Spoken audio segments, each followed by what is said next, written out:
Today is Friday, August 9th. We'll tell you about former President Trump's first major event since the Democrats' presidential ticket was finalized. Also, the latest track of what was once Hurricane Debby still doing damage on the East Coast.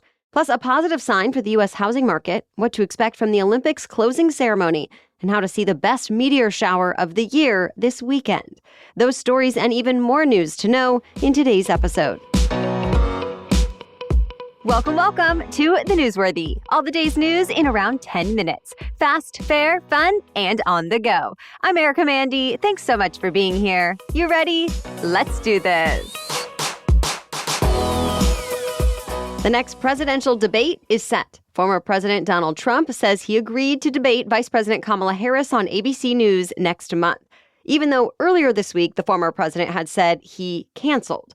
Well, now he's not only committing to the first debate against Harris, but calling for 2 other debates as well. Trump made the announcements as part of his first public appearance since Harris officially became the Democratic presidential nominee. But Trump insisted the race has not changed, that just like Biden, she's weak on immigration and crime. The former president also said he's not intimidated by the large crowds who have been showing up at Harris rallies recently. In fact, he says when he spoke on January 6th, his speech brought in even more people than Martin Luther King Jr.'s famous I Have a Dream speech. Though the U.S. Census said the crowd for that speech reached more than 200,000 people, and there's no evidence of any Trump rally bringing in more than 100,000 people. In another highlight of Trump's news conference, he said presidents should have influence over the Federal Reserve, which is an independent government agency. But Trump said he has better instincts than the central bank's chairman and governors. Later, Vice President Harris told reporters she's looking forward to next month's debate and that she might be up for more after that. Then she and her running mate, Minnesota Governor Tim Walz, continued on their campaign swing through battleground states, visiting Michigan and Arizona yesterday. By the way, ad spending also soared to the highest single-week total of the presidential campaign so far. Last week, the Trump and Harris campaigns spent $82 million in advertising. Ukrainian forces are advancing into Russian territory in what's being called one of the largest cross-border incursions of the war. Heavy fighting has been reported miles from the border at this point. And last night, Ukraine's President Volodymyr Zelensky gave an address to the nation, saying, quote, "Russia brought the war to our land, and it should feel what it has done." Russia's President Vladimir Putin described the advance as a large-scale provocation. For now, the White House is not saying much, just that the Biden administration has reached out to the Ukrainians to better understand the situation. Meanwhile, the U.S. is also focused on the Middle East. One official apparently told the Wall Street Journal the Biden administration has been working to discourage Iran from attacking Israel, saying that would be devastating to Iran's newly elected government and economy. Iran has promised to retaliate for Israel likely killing militants who were Iranian allies. But it's still not clear how or when.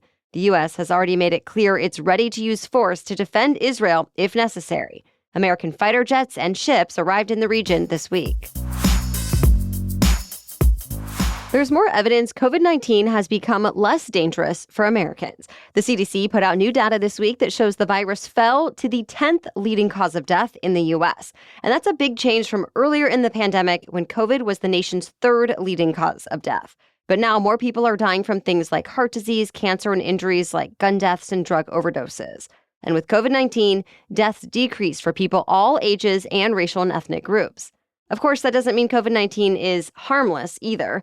More than 76,000 people died of it last year. So the CDC is still recommending most people get an updated COVID vaccine when it becomes available this fall. And the federal health agency suggests that anyone at high risk for severe disease, like people older than 65, not up to date on COVID vaccines, or with a pre-existing condition, go to the doctor for antiviral medication.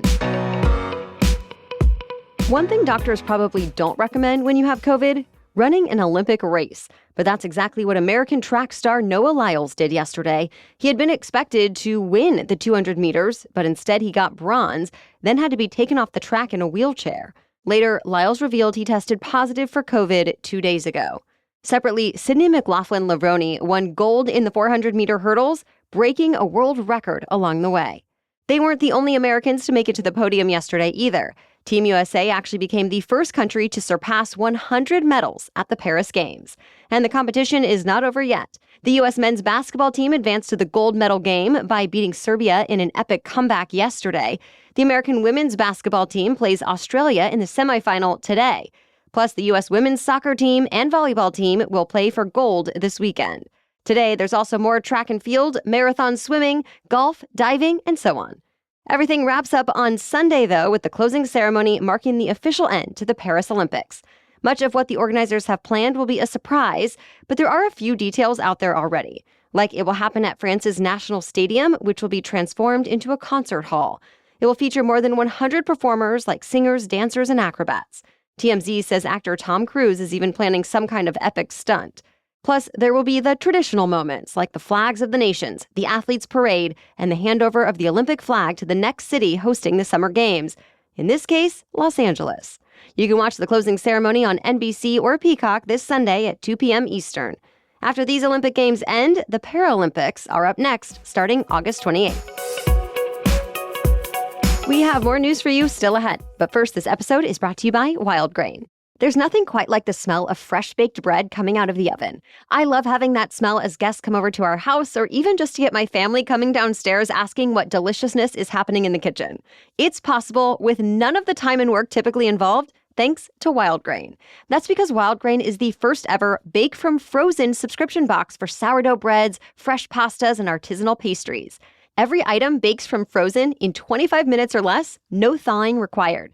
As soon as I started pulling items out of our Wild Grain box, my husband started oohing and aahing with excitement. I'm talking slow-fermented olive oil ciabatta, large flaky croissants, fresh fettuccine, giant chocolate chunk cookies, and more. Your Wild Grain box is fully customizable, so you can choose any combination of breads, pastas, and pastries you want. Also, Wild Grain just launched a brand new plant-based box featuring a wide selection of plant-based pastries, breads, and hand-cut pastas. Best of all, for a limited time, you can get $30 off the first box, plus free croissants in every box when you go to wildgrain.com/newsworthy to start your subscription. You heard me, free croissants in every box and $30 off your first box when you go to wildgrain.com/newsworthy. That's wildgrain.com/newsworthy, or you can use our promo code newsworthy at checkout. Now back to the news. 2 giant pandas have made their debut at the San Diego Zoo. These are the first pandas to be sent to the U.S. in more than 2 decades. So with that, California's Governor Gavin Newsom declared yesterday California Panda Day. And in that proclamation, the governor said he hopes the loan will lead to more cooperation between California and China.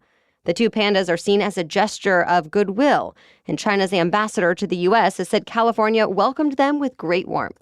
Their habitat is 4 times larger than the previous enclosure, and it mimics China's landscape with features emulating canyons, mountains, and cliffs. There's also a new shade tree for climbing. The pandas are apparently acclimating well. Even more pandas are expected to arrive at zoos in San Francisco and Washington, D.C. later this year. We are explaining more about this so-called panda diplomacy and discussing the ethics of zoos in general for our special edition Saturday episode released tomorrow morning. What was once Hurricane Debby has now been downgraded to a tropical depression, but it could still bring torrential rain to eastern states. Debby is now spiraling toward Virginia, Maryland, Pennsylvania, and New York, where it's expected to bring more flash flooding and could spawn a few tornadoes. The storm made landfall for a second time this week yesterday, this time in South Carolina, and it caused severe flooding. All told, rain totals in some parts of the Carolinas could exceed 2 feet. Florida and Georgia are also still recovering from the storm that flooded streets, trapped people in their cars and homes, and sadly killed 6 people. Now, flood warnings extend from South Carolina to Canada. Mortgage rates fell to their lowest level in more than a year. And with that, there's new hope for relief in the housing market. Freddie Mac says the average rate on a standard 30-year fixed mortgage fell to 6.47%. And already people with more expensive home loans have been hustling to take advantage of falling rates. Granted, all of this is still a far cry from 2021, when mortgage rates stood at around 3%. As you know, they started climbing when the Federal Reserve started raising its benchmark rate to combat inflation. But the Fed is expected to start lowering rates next month, which could bring mortgage rates down even more. Analysts say if rates eventually get down to 5% or so, there will be a lot more for sale signs out and more buyers getting into the market. If you've used Cash App since 2018, you might be able to get some cash back. The company was accused of negligence after 2 data breaches. So to settle a class action lawsuit, it agreed to a $15 million settlement. And if there were any kind of unauthorized withdrawals from your account over the last few years, you're eligible. You can submit a claim for up to $2,500. Just make sure you apply by November 18th. The most popular meteor shower of the year is about to be at its best and brightest. The Perseid meteor shower is supposed to peak on Sunday night. If you can't get out then, the Perseid should also be good in the days right before and after. The American Meteor Society expects to see more than 50 bright blue meteors an hour, and at its best, maybe even 100 an hour. If you want to see them for yourself, experts say you'll need to stay outside for at least 15 minutes without technology while your eyes adjust to the darkness. It's best to look northward, and the darker the sky, the better. Or you can always check out a free live stream. We posted a link on today's episode notes. That's it for the main news today, so now it's time for Feel Good Friday, when we bring you one extra feel-good or positive news story before the weekend. But first, a quick word from our sponsor. Lumen is the world's first handheld metabolic coach. It's a device that measures your metabolism through your breath. And on the app, it lets you know if you're burning fat or carbs and gives you tailored guidance to improve your nutrition, workout, sleep, and even stress management. All you have to do is breathe into your Lumen first thing in the morning, and you'll know what's going on with your metabolism, whether you're burning mostly fats or carbs. Then, Lumen gives you a personalized nutrition plan for that day based on your measurements. You can also breathe into it before and after workouts and meals, so you know exactly what's going on in your body in real time. A lot of people may not really understand their metabolism, but it's actually your body's engine. It's how your body turns the food you eat into fuel that keeps you going. I've been using Lumen recently and find it fun to use, first of all, but more importantly, it's super informative. It's really helping me make healthier decisions personalized to my body. So if you want to take the next step in improving your health, go to lumen.me/newsworthy to get 15% off your Lumen. That's Lumen, LUMEN.me/newsworthy for 15% off your purchase. Thank you, Lumen, for sponsoring this episode. Okay, now back to Feel Good Friday. School uniforms have given girls in Africa a chance to build better lives thanks to a woman in Idaho. It all started when Peyton McGriff learned 129 million girls worldwide are not enrolled in school. But providing free uniforms can make a big difference. Studies have shown they can reduce dropout rates by 16% and absenteeism by more than 35%. So McGriff developed an idea while she was in college to make school uniforms and decided to start a nonprofit.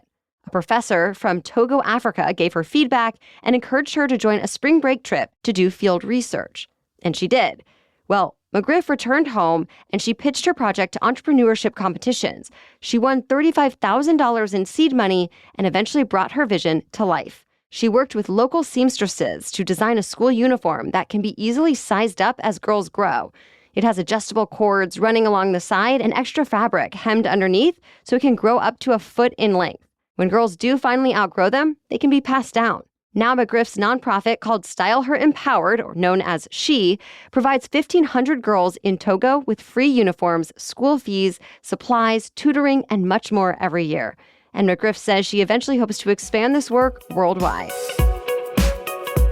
All right, we'll be back tomorrow with our special edition Saturday episode about the ethics of zoos and politics of pandas. Then we have all the news you need to start the week on Monday. Also, a quick note that the Newsworthy merch is on sale right now until this Sunday. You can get tees for just $16 and up to 35% off everything else. So go to thenewsworthy.com/merch for tees, mugs, and more. Thank you so much for your support and have a great weekend.